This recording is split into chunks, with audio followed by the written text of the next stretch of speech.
చటోపాధ్యాయ గారు పురాణాలను చదువుకున్నవారు, వేదాలను చదువుకున్నవారు, భారతదేశం పైన భక్తి మెండుగా ఉన్నవారు.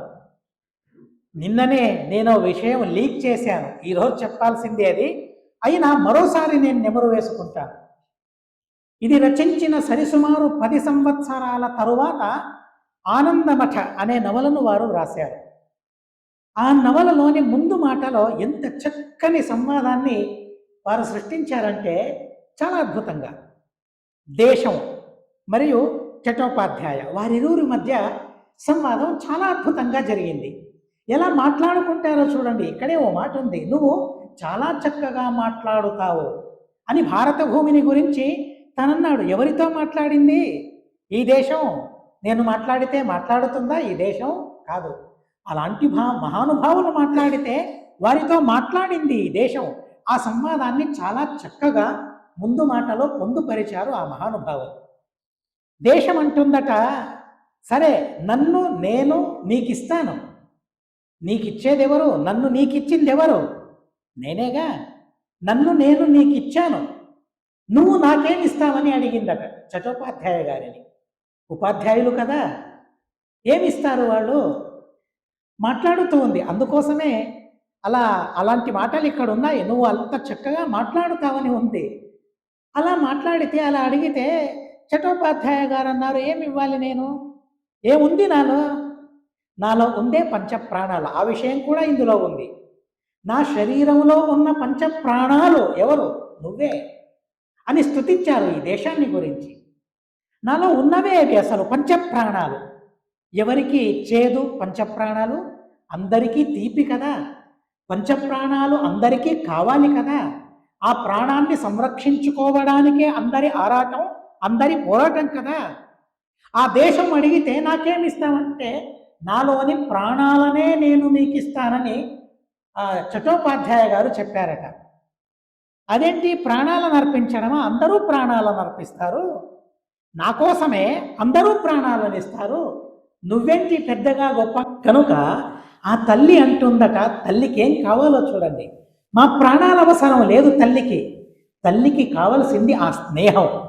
అప్పుడు ఆ దేశం అంటుందట, నీ ప్రాణాలు నాకు వద్దయ్యా, నిన్ను బ్రతికించాలనే నేను కన్నాను, నిన్ను బ్రతికించుకోవాలనే నీకు ఆశ్రయం ఇచ్చాను నేను.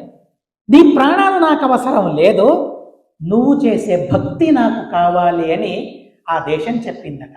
వారిరువురి మధ్య ఎంత అద్భుతంగా సాగిన సంవాదమో ఇది.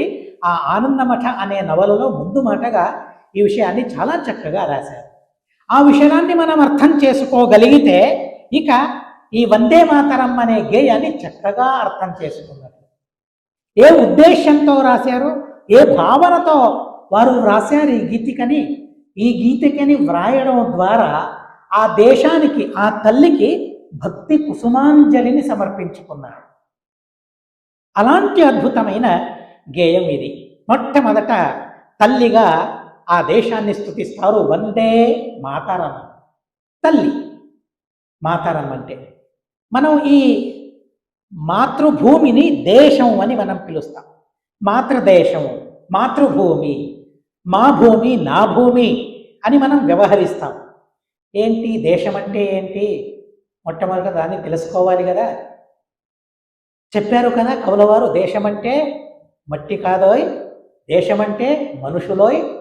కానీ బంకించంద్ర చటోపాధ్యాయ గారు ఏం చెబుతూ ఉన్నారంటే, దేశమంటే మనిషి మాత్రమే కాదు, దేశమంటే భక్తి, దేశమంటే విద్య, దేశమంటే సంస్కారం, దేశమంటే కాపాడుకోవడం, మా తల్లిని మేము కాపాడుకోవడం, ఇవన్నీ దేశమే. వాస్తవికంగా సంస్కృతంలో దేశం అంటే ఏంటి? అందుకోసమే తల్లిగా ఈ దేశాన్ని వారు చూశారు. తల్లిని చూడాలని తపన పడ్డారు ఆ మహానుభావులు. తల్లిని చూడాలని తపన పడితే ఎవరిగా తల్లిని చూడాలి? ఎవరిగా భూమిని, ఈ దేశాన్ని ఎవరిగా చూడాలి? ఈ దేశాన్ని అంటే తల్లిగా చూడాలనుకున్నారు. ఎందుకని? ఇది దేశం కదా. దేశం అని ఎప్పుడైతే వారి నోట పలికిందో ఆ మాట, తల్లి స్ఫురణకు వారికి వచ్చింది. ఎందుకని? దేశ అంటే ఇచ్చేది అని అర్థం. దిశ అతిసర్జనే అనే ధాతువు క్రియాపదం. సంస్కృతం తెలిసిన వాళ్ళే అందరూ. రాష్ట్రీయ స్వయం సేవక సంఘ, విశ్వ హిందూ పరిషత్, బజరంగ దళ వారందరూ కూడా ఇక్కడ చేరారు. పాడేయగలను నేను. సంస్కృత పదం వాడితే నేను తెలుగు తప్పినట్లు నాకు అనిపించదు అంటారు. అంత అద్భుతమైన భాష మా తెలుగు భాష, ఆ సంస్కృత భాష. కనుక దిశ, దేశ అదే దిశ, అదే దేశ అయింది. దిశ దిక్కు మనమంటాం, అది కూడా అలాగే. దిక్కు ఏంటి? మాకిస్తుంది. దిక్కులు మాకిస్తాయి. దేశం మాకిచ్చేదే దేశం, పుచ్చుకున్నది దేశం కాదు. కనుక ప్రాణాలు ఇస్తానని చెబుతూ ఉన్నావే, దాన్ని నేను నీకు ఇచ్చాను. నేను నీకిచ్చిన ఆ ప్రాణాల్ని నేనెలా తీసుకోగలను? కనుక నాకు ప్రాణం అవసరం లేదు. నేను నీకు ఇవ్వనిది ఒక వస్తువు ఉంది, ఆ వస్తువు నువ్వు నాకు ఇవ్వాలి. ఏంటది? భక్తి. తల్లి కొడుకు పైన భక్తిని చూపిస్తుందా? గౌరవం చూపిస్తుందా? లేదే. ఆ భక్తిని ఎవరికి ఇవ్వాలి? కొడుకులు చిన్నవాళ్ళు పెద్దవాళ్ళకి ఇవ్వాలి. కనుక ఆ దేశం చటోపాధ్యాయ గారితో ఏం కోరుకుందంటే, ప్రాణాలు కాదయ్యా, నేనిచ్చింది ఆ ప్రాణాలని, కనుక భక్తిని నువ్వు ఇవ్వాలి నాకు అని భక్తిని తను కోరుకుంది. అలా ఆ తల్లి ఆ దేశం అంటే మాకన్నీ ఇచ్చిన దేశం, మాకన్నీ ఇచ్చిన ప్రదేశం. అది ఏమేమి ఇచ్చింది ఆ తల్లి? ఆ దేశం, ఈ దేశం నాకేమేమి ఇచ్చింది అనే విషయాన్ని మొదటి చరణంలో చాలా అద్భుతంగా అక్కడ చెబుతూ ఉన్నారు. వందే మాతరం సుజలాం సుఫలాం మలయజ శీతలాం సస్య శ్యామలాం మాతరం వందే. ఎంత చక్కని మాటలు! అసలు ఏమిచ్చావు నువ్వు? తల్లిగా నువ్వేమిచ్చావు? దేశంగా నువ్వేమిచ్చావు? నీ పేరే దేశం కదా. ఇచ్చేదానివి నువ్వు, పుచ్చుకునేదానివి కాదు. పుచ్చుకునే వాళ్ళం మేము, పిల్లలం, బిడ్డలం మేమందరం. మేం దేశం కాదు, మేము స్వీకరించేవాళ్ళం మనం. నువ్వేమిచ్చావు? మంచి నీటిని నువ్వు ఇచ్చావు. సుజలాం. మంచి నీరంటే మనం ఇప్పుడు వాడుకుంటాం కదా, త్రాగే నీళ్లను మంచి నీళ్ళని మనం వాడుకుంటాం. ఆ నీళ్లు మాత్రమే కాదు, వేదంలో, పురాణాల్లో నీటిని గురించిన ఒక మాట, ఆయుర్వేద గ్రంథాలలో, చరక సంహిత మొదలైన ఆయుర్వేద గ్రంథాలలో నీటిని గురించిన ఒక మాట ఏంటంటే, నీరు ఎలాంటి వస్తువు? అది తల్లి పాలు ఎలాగో అంతకన్నా గొప్పది నీరు. నీటిని మనం ఎలా సంరక్షించుకోవాలో చూడండి. తల్లి పాలను ఎలా సంరక్షించుకుంటాం, అంతకన్నా గొప్పగా నీటిని మనం సంరక్షించుకోవాలి. ఈ దేశం యొక్క సంపద నీరంటే, నీళ్ళంటే. సుజల, మంచి నీళ్లు. ఆ నీళ్ల గొప్పతనం ఏంటంటే, ఒక్క నీరుంటే చాలట, రోగాలన్నిటికీ అదే ఔషధమట. వేదం చెబుతుంది, ఆప సర్వస్య భేషజీహి అని చెబుతుంది. భేషజం అంటే ఏంటి? ఔషధం కదా. ఎందుకు ఔషధం? నీళ్లు త్రాగితే ఏమవుతుంది? నీళ్లు త్రాగితే రోగాలన్నీ దూరం అవుతాయి. అసలు ఏ రోగాలు ఉండవు. నేను అలాంటి చాలా పుస్తకాలను చదివాను. నీళ్లతో ఎలా రోగాలను పరిహరించుకోవడం, చాలా విస్తారమవుతుంది. టూకీగా చెప్పాలి, సంక్షిప్తముగా చెప్పాలి. నా నోటిని నేను నిగ్రహించుకోవాలి, మాటల్ని నేను నిగ్రహించుకోవాలి. నీళ్లు అంటే అలాంటి దివ్య ఔషధం. తల్లి పాలతో ఏ రోగాలు దూరం కావో ఆ రోగాలన్నీ కూడా నీళ్లతో దూరం అవుతాయి. అలాంటి నీళ్లను నాకు ఇచ్చావు, అలాంటి ఔషధాన్ని నాకు ఇచ్చావు. ఇక ఏమివ్వాలి నువ్వు? సుజలాం సుఫలాం, మంచి మంచి పళ్ళను, ధాన్యాలను నువ్విచ్చావు. అది కూడా అందుకే కదా, ఒక్కో పండు ఒక్కో రోగానికి నిదానం, ఒక్కో రోగానికి పరిహారం, ఒక్కో పండు. అలాంటి ధాన్యాలను, పళ్ళను నువ్విచ్చావు నాకు. నేనేమిచ్చాను నీకు? మంచి నీళ్లను నువ్విచ్చావు. నేనేమిచ్చాను నీకు? ప్రశ్నించుకోవాలి అప్పుడు. నువ్విచ్చావు, నేనేమిచ్చాను నీకు? నేనేమివ్వాలి నీకు? మంచి మంచి పళ్ళను నువ్వు ఇచ్చావు. ఆ పళ్ళను తింటే ఎంత ఆనందంగా ఉంటుంది, ఎంత ఉత్సాహంగా మనం ఉంటాం, ఎంత ఉల్లాసంగా మనం ఉండగలుగుతాం. నువ్విచ్చిన పళ్ళను నేను తింటే. అలాంటి పళ్ళనిచ్చావు. నేనేమిచ్చాను నీకు? ఏమి ఇవ్వలేదే. సుజలాం సుఫలాం మలయజ శీతలాం. ఎలాంటి గాలినిచ్చావమ్మా నువ్వు? ఈ దేశంలోని సంపద ఒక్క గాలి పీల్చితే చాలట, రోగాలన్నీ దూరం అవుతాయి. ఎలాంటి గాలి అది? ఆ మలయ పర్వతం ఏదైతే ఉందో, మలయ పర్వతంలో గంధ వృక్షాలు ఉన్నాయట, గంధ వృక్షాలు ఉంటాయట. ఆ గంధ వృక్షాల పైన వీచిన గాలి మమ్మల్ని తగులుతూ ఉంటే ఎంతటి సుగంధభరితమైన గాలి అది. మనం గాలిని సుగంధం చేసుకోవడానికి ఏవేవో వాడుకుంటాం. ఈరోజు విషాలను వాడుకుంటూ ఉన్నాము గాలిని సుగంధం చేసుకోవాలని. కానీ ఎంత చక్కని గాలిని నువ్వు ఇచ్చావు. ఆ గాలిని పీల్చితే రోగాలన్నీ దూరం అవ్వాలి. నువ్విచ్చిన నీళ్లు నా ఆరోగ్యం కోసం, నువ్విచ్చిన పళ్ళు నా ఆరోగ్యం కోసం, నువ్విచ్చిన గాలి నా ఆరోగ్యం కోసం. నా ఆరోగ్యాన్ని ఎంత చక్కగా కాపాడాలని నువ్వు అనుకున్నావు, ఎంత చక్కగా కాపాడుతూ ఉన్నావు. వీటినన్నిటినీ నువ్వు ఇచ్చావు. సుజలాం సుఫలాం మలయజ శీతలాం సస్యశ్యామలాం.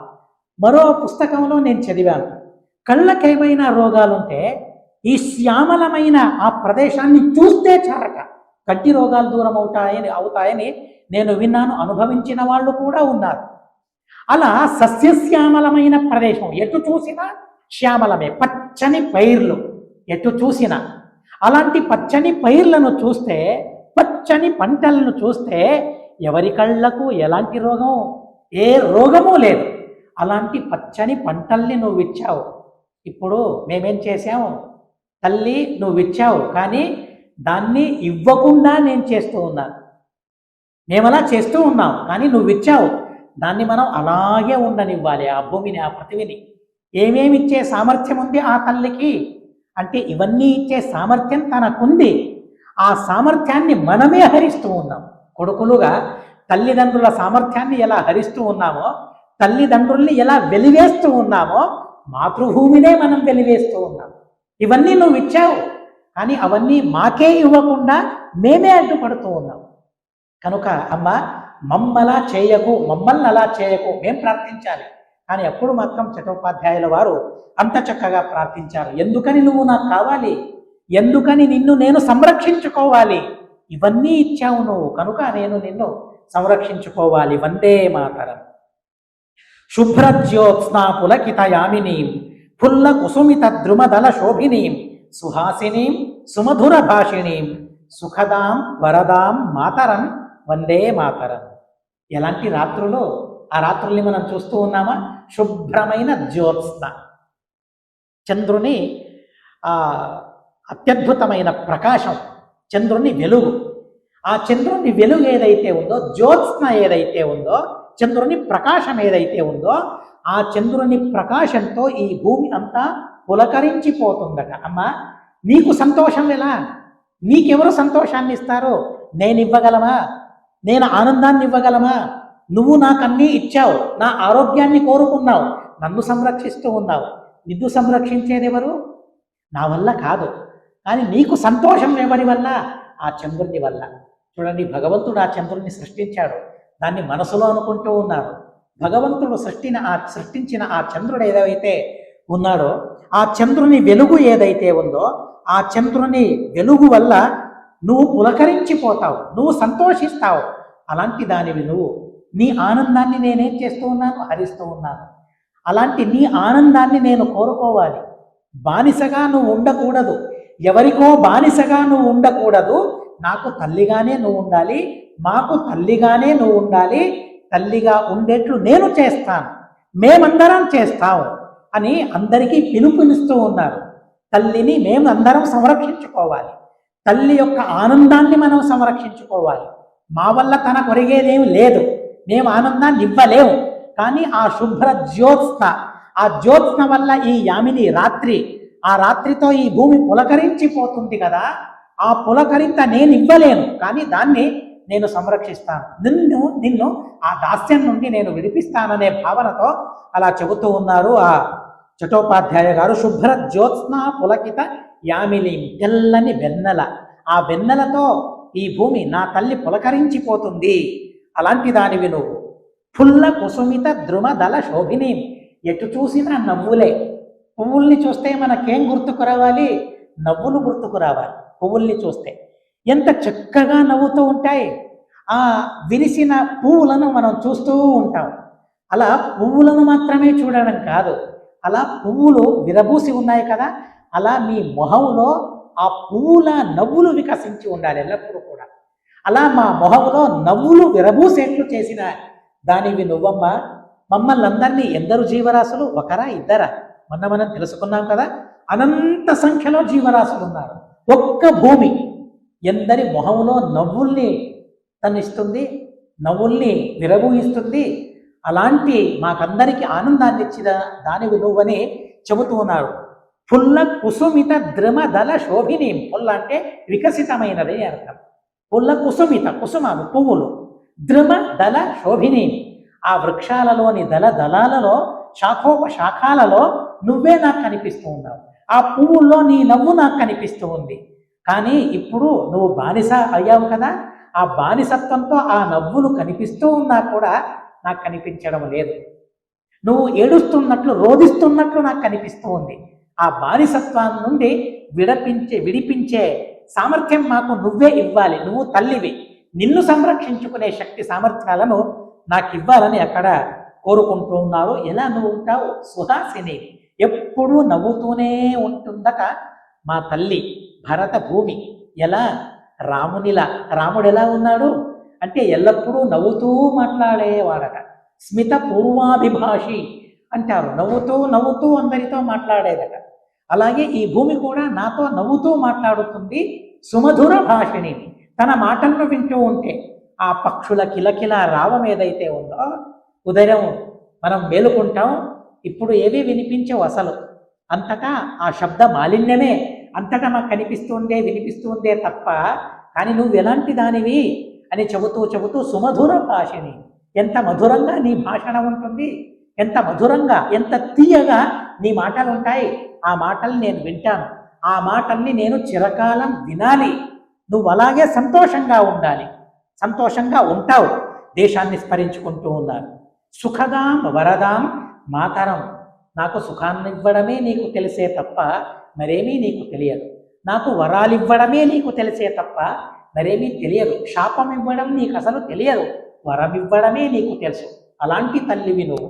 అప్పుడప్పుడు తల్లి కూడా కసురుకుంటుంది, తల్లి కూడా తిడుతుంది. కానీ ఈ భూమి, ఈ మా దేశం, ఈ భారత భూమి నన్ను ఎప్పుడైనా తిట్టిందా? లేచి లేచి ఆ నేలపైన కాళ్ళు పెడతాం కదా, తిడుతుందా, తిట్టిందా మమ్మల్ని ఏనాడైనా? ఈ భూమిలో ఉండి మనం ఏమేం చేస్తాం, ఏమేం చేశాం, చెయ్యరాని పనుల్ని ఎన్ని చేశాం, అయినా కూడా సహించుకుని ఇప్పుడో రేపో తను మారుతాడు, తన కనువిప్పు కలుగుతుంది అని ఎదురు చూస్తూనే ఉంటుంది చివరి వరకు. సుమధుర భాషిణి. అలాంటి అద్భుతమైన తల్లి వినువని కొనియాడుతూ ఉన్నారు. వరదాం మాతరం వందే మాతరం. కోటి కోటి కంఠ కల కల నినాద కరాలే, కోటి కోటి భుజైర్ధృత కర కరవాలే, కే బోలే మా తుమి అబలే, బహుబల ధారిణీం నమామి తారిణీం, రిపుదల వారిణీం, మాతరం వందే మాతరం. కాస్త పదాలు అటు ఇటు ఉన్నాయి. ప్రచురించిన దానిలో, నేను సంగ్రహించిన దానిలో పాఠాలు, ఇవే పాఠాంతరాలు అని మనం అంటాం, పాఠ భేదాలు. అవి అలా వారి వారి నోట్లోకి వచ్చి అలా పాఠ భేదాలు అయినాయి. కానీ ఎంత అద్భుతంగా, ఎంత చక్కగా ఈ చరణంలో చెబుతూ ఉన్నారంటే, నిన్ను సంరక్షించుకోవడానికి మేము ఎలా సన్నద్ధమయ్యామంటే ఒకరు కాదు, ఇద్దరు కాదు, కోటి కోటి జీవరాశులందరూ కూడా నిన్ను సంరక్షించుకోవడానికి కరవాలాన్ని, ఖడ్గాలను మనమందరం ధరించాము. ఎందుకని? నిన్ను సంరక్షించుకోవడానికి. కోటి కోటి కంఠ కల కల నినాద కరాలే, కోట్ల మంది అనంత జీవరాశుల గొంతుకల్లో సింహనాదంలా వినిపిస్తూ ఉన్న శబ్దం ఏంటంటే అది వందే మాతరం. భారత భూమి, ఇదే మాట అందరి నోట వినిపిస్తుంది.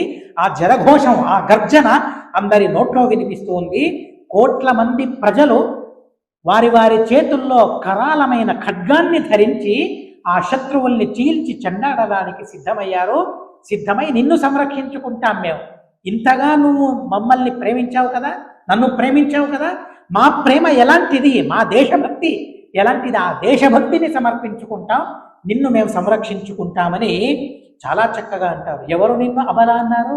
సామాన్యంగా స్త్రీని అబల అంటారు కదా, మాత అంటే స్త్రీ కదా, అబల అనే పదం కూడా పర్యాయ పదం కదా.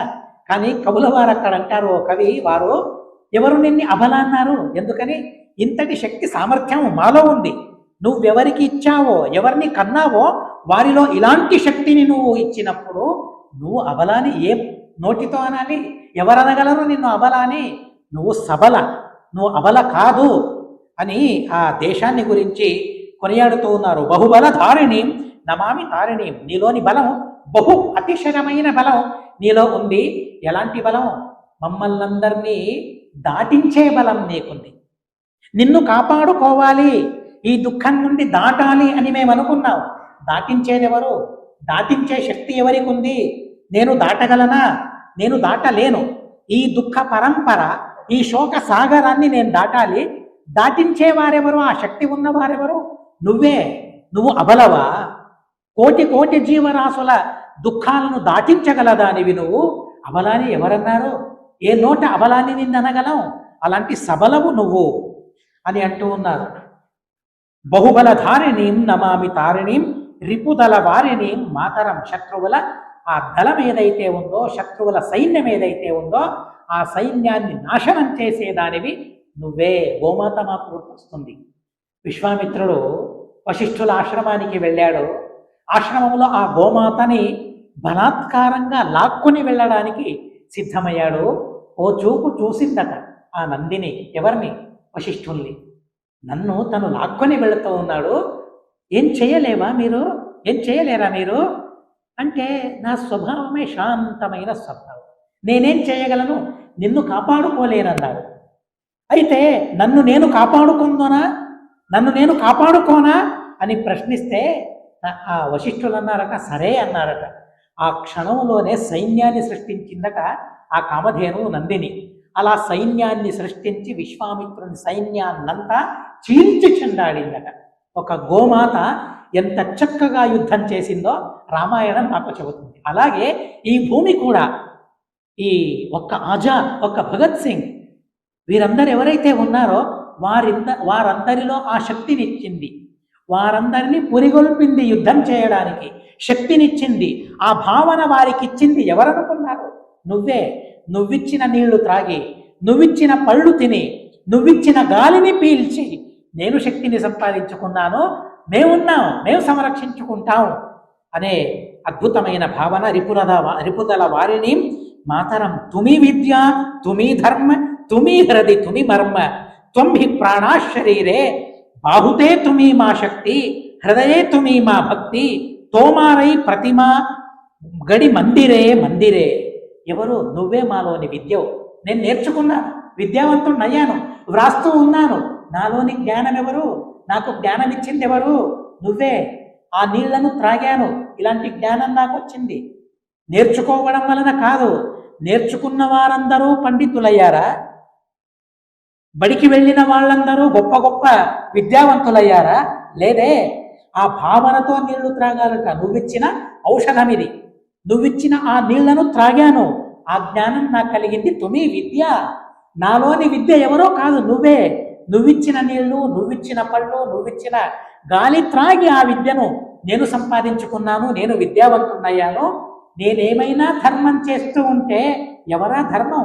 నాలోని ధర్మం ఎవరు? నువ్వే నాలోని ధర్మం. నువ్వే నా చేత ధర్మాన్ని చేసే సామర్థ్యం నాకు లేదు. నా హృదయం కూడా నువ్వే, నా శరీరంలో ప్రాణాలు కూడా నువ్వే, నాలోని శక్తివి నువ్వే, నా హృదయం నువ్వే.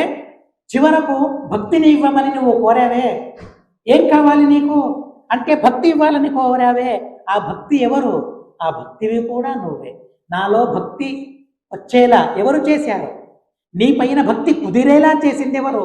నువ్వే కదా. కనుక నాలోని భక్తివి కూడా నువ్వే. నీ రూపమే, గుడిలోనూ నీ రూపమే ఉంది. దేవస్థానాలకు మనం వెళతాం, దేవాలయాలకు వెళతాం. ఒక చోట శ్రీనివాసుడు, మరో చోట నరసింహుడు, మరో చోట రాముడు, మరో చోట కృష్ణ, మరో చోట దుర్గమ్మ. ఇలా ఎందరెందరో దేవాలయాలు ఉన్నాయి, దేవతలు ఉన్నారు. ఏ దేవాలయాలకు వెళ్ళినా నువ్వే నాకు దర్శనమిస్తావు. ఆ ప్రతిమలో రాముడు ఉన్నాడు, నువ్వే అక్కడ నాకు కనిపిస్తావు. అలా దేవతగా నువ్వు ఉన్నావు, గుడిలో నువ్వు ఉన్నావు, బడిలో నువ్వు ఉన్నావు, నా ఇంట్లో కూడా నువ్వు ఉన్నావు, నా ఒంట్లో కూడా నువ్వే ఉన్నావు. ఎక్కడ లేవని చెప్పను, నువ్వు అంతటా నువ్వే ఉన్నావు అని ఆ దేశాన్ని చాలా చక్కగా కొనియాడుతారు. తొంభి దుర్గా దశ ప్రహరణ ధారిణి, కమలదళ విహారిణి,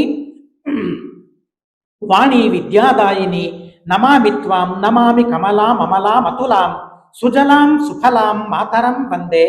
మాతరం దుర్గా ఎవరు? నువ్వే దుర్గా. భారత భూమి, మా భూమి, మా దేశమే మాకు దుర్గాదేవి.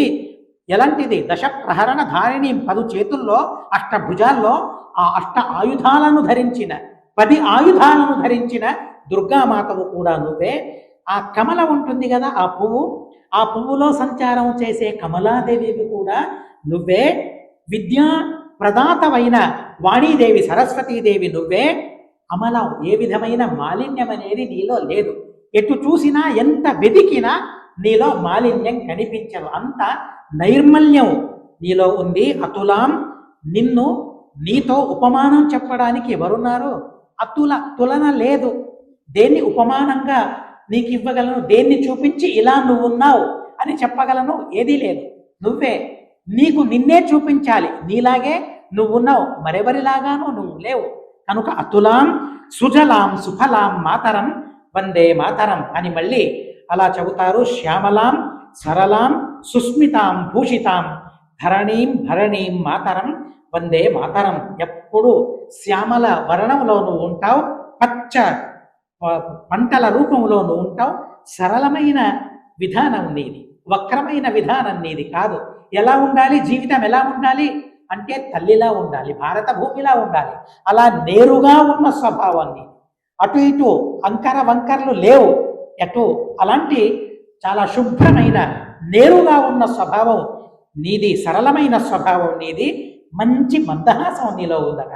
ఆ భూమిలో ఎంతటి సౌందర్యాన్ని ఆ మహానుభావుడు కన్నాడో చూడండి. నేల ఏం కనిపిస్తుంది మనకు అసలు? మేం భూమిని చూసే విధానం ఏంటి? ఎలా మనం భూమిని చూస్తాం? ఆ చటోపాధ్యాయ గారు ఎలా భూమిని చూశారు, ఎలా చూడాలని పాఠం చెప్పారు. ఇది యద్యపి అప్పట్లో యుద్ధం చేయడానికి, దాస్యం నుండి విముక్తిని పొందడానికి ఒక గీతగా, ఒక గేయంగా, ఒక సింహనాదంగా ఆనాడు వెలువడింది. కానీ ప్రతి ఒక్క పౌరునికి ఎంత గుణపాఠం తను చెప్పిందో, ఎంత గొప్ప పాఠం చెప్పిందో. మా తల్లిని ఎలా చూడాలి, ఎలా ప్రత్యక్షం చేసుకోవాలి, ఇలాంటి తల్లిని చూడండి అయ్యా అని మాకు పాఠం చెబుతూ ఉన్నారు ఉపాధ్యాయుల వారు. సజలాం శ్యామలాం సరళాం సుస్మితాం, ఎల్లప్పుడూ నవ్వుతూ ఉంటుందట ఆ భూమి. మంచి నీళ్లు సంపద్భరితంగా ఉంటే అది నవ్వుతూ ఉన్నట్లట. మంచి గాలి వీస్తే అది నవ్వుతూ ఉన్నట్లట. ఇలా నవ్వుతూ నువ్వు ఉంటావు ఎప్పుడూ కూడా. భూషితాం ధరణీం భరణీం మాతరం, నన్ను ధరించేదెవరు? నువ్వే. నన్ను పోషించేదెవరు? నువ్వే. ధరించేది పోషించేది నువ్వే. కనుక నువ్వే తల్లి అని చాలా చక్కగా చెప్పారు. చివరికి నేను కథ చదివాను, అది ఎంతవరకు నిజమో నాకు తెలియదు. నిజమే ఉంటుంది, అందులో సందేహమే లేదు. అప్పట్లో చిన్న చిన్న పిల్లవాళ్ళు కూడా యుద్ధం చేయడానికి సిద్ధమయ్యారు. అందుకనే కవి చాలా చక్కగా చెప్పారు. కోటి కోటి ప్రజల చేతుల్లోని ఆయుధానివి నువ్వని చాలా చక్కగా చెప్పారు. ఓ చిన్న పిల్లవాడు, తన పేరు చిత్తరంజన్ గుహా ఠాకూర్ అని, చాలా చిన్న పిల్లవాడు. తను కూడా సిద్ధమయ్యాడు. ఎటు చూసినా అదే వాతావరణం, యుద్ధం చేసే వాతావరణం, తల్లిని విడిపించే వాతావరణం. ఆ వాతావరణంలో తను కూడా ఎటు చూసినా వందే మాతరం, వందే మాతరం. అప్పుడు ఈ మాటకు నిషేధం, ఎంత నిషేధం ఉన్నా కూడా ఆ చిన్న పిల్లవాడు కూడా ఈ నాదం చేశాడట, ఈ ఘోషణ చేశాడట, ఘోషణ చేస్తూ ఉన్నాడట. ఆ బ్రిటిషు పోలీసులందరూ కూడా తనను నీళ్లలో తోసేశాడట. నీళ్లలో తోసేసి ఆ పోలీసు వాళ్ళందరూ లాఠీలతో తన తలపై కొడుతూ ఉంటే చివరి రక్తం వరకు చిందించాడట. అయినా కూడా తన తలను తగ్గించలేదట. నా భూమి, నా తల్లి, నమస్కరిస్తాను, నేను స్తుతించుకుంటాను. నా తల్లిని నేను స్తుతించుకుంటూ ఉంటే, నా తల్లికి నేను నమస్కరించుకుంటూ ఉంటే, నమస్కరించకూడదని చెప్పేవారు మీరెవరు?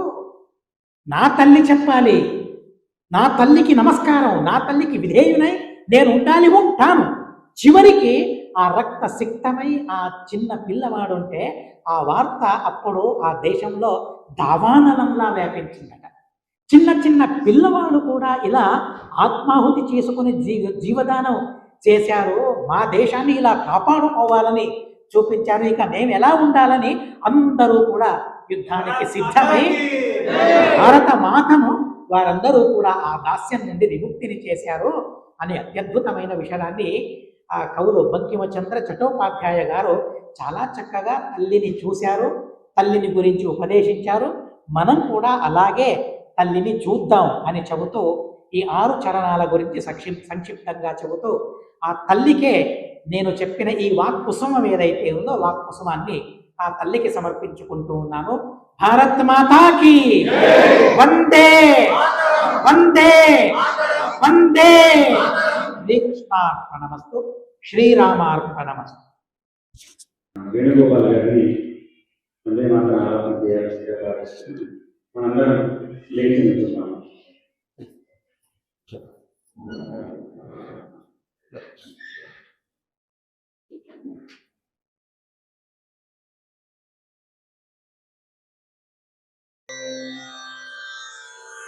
వందే మాతరం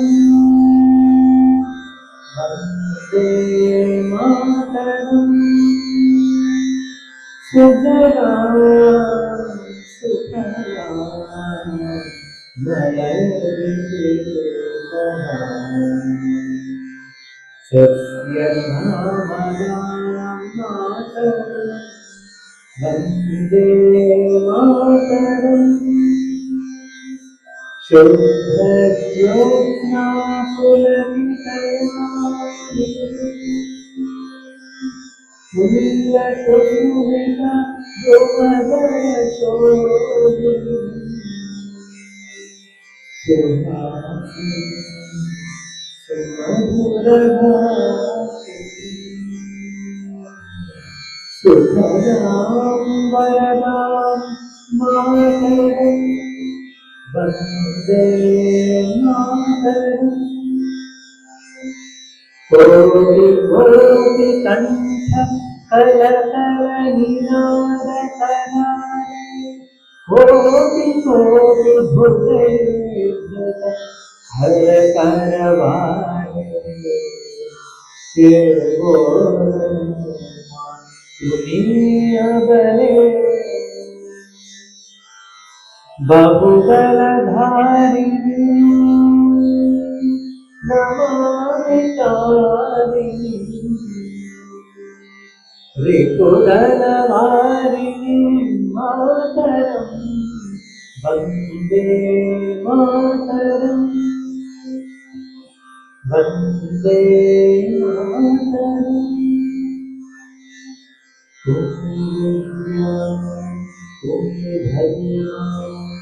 तुम्हें धन्य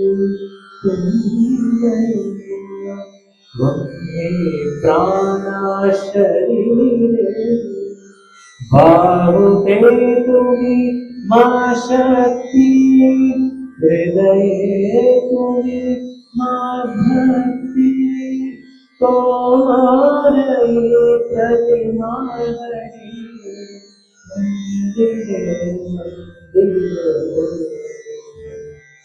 वन्दे मातरं वन्दे मातरं. त्वं हि दुर्गा दश प्रहरणधारिणी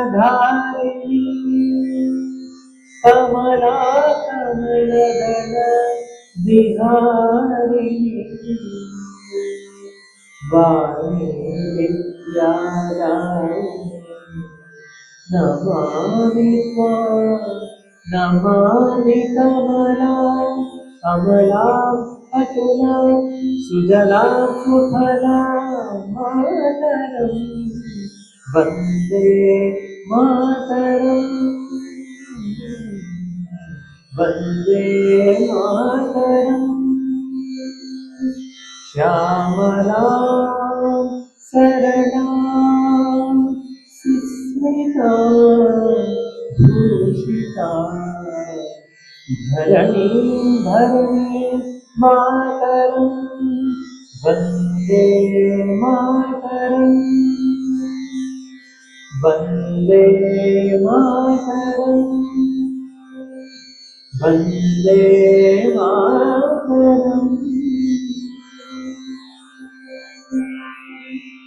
बोलो भारत माता की जय.